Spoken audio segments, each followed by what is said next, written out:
एक संत और उनका शिष्य दोनों ही धर्म प्रचार के लिए गांव-गांव घूमते थे।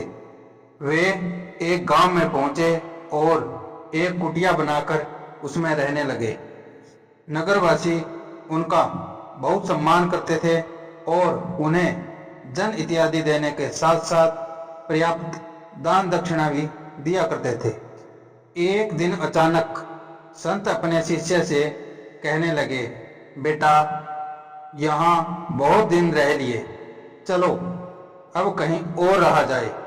शिष्य ने पूछ लिया, क्यों गुरुदेव, यहाँ तो बहुत चढ़ावा आता है, क्यों ना कुछ दिन बाद चलें, तब तक और चढ़ावा इकट्ठा हो जाएगा। संत ने जवाब दिया, बेटा, हमें धन और वस्तुओं के संग्रह से क्या लेना देना, हमें तो त्याग के रास्ते पर चलना है।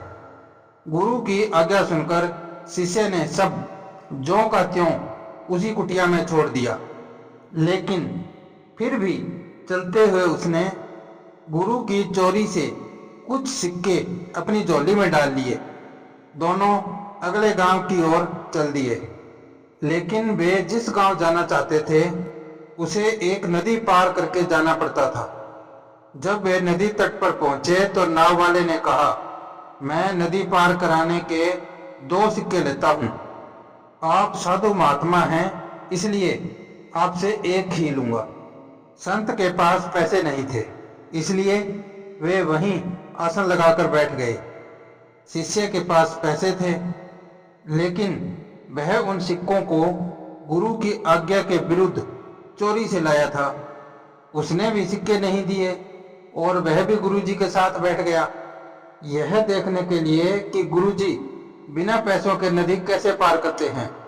गुरुजी इस आस में बैठे थे कि या तो नाव वाला उन्हें बिना सिक्के के नदी पार करवा दे, या कोई भक्त आ जाए जो उन्हें दान दक्षिणा दे दे, ताकि वे उससे नाव वाले का भुगतान कर दें। बैठे बैठे शाम हो गई, ना तो गुरुजी का कोई शिष्य आया और न ही नाव वाला उन्हें बिना सिक्के के नदी पार करवाने के लिए राजी हुआ। जब शाम हो गई तब नाव वाले ने उन्हें डराते हुए कहा, यहाँ रात रुकना खतरे से खाली नहीं है, इसलिए बेहतर यही होगा कि आप यहाँ से नदी पार करके जहाँ जाना चाहते थे वहां चले जाएं, या फिर जहाँ से आए थे वहीं चले जाएं। खतरे की बात सुनकर शिष्य घबरा गया। उसने झट से अपनी झोली से 2 सिक्के निकालकर नाव वाले को दे दिए और बदले में नाव वाले ने उन्हें नदी पार पहुंचा दिया। गुरुजी ने शिष्य से पूछा, तुमने गांव का चढ़ावा क्यों ले लिया?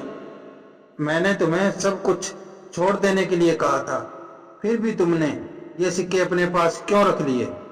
शिष्य बोला, गुरुजी, यदि वे सिक्के मेरी झोली में न होते तो हम दोनों कष्ट में पड़ जाते। संत ने मुस्कुराकर कहा, जब तक सिक्के तुम्हारे झोली में थे तब तक हम कष्ट में ही थे। जैसे ही तुमने उनका त्याग किया, हमारा काम बन गया। इसलिए त्याग में ही सुख है। खुद की तरक्की में इतना समय लगा दो कि किसी दूसरे की बुराई के लिए समय ही ना मिले।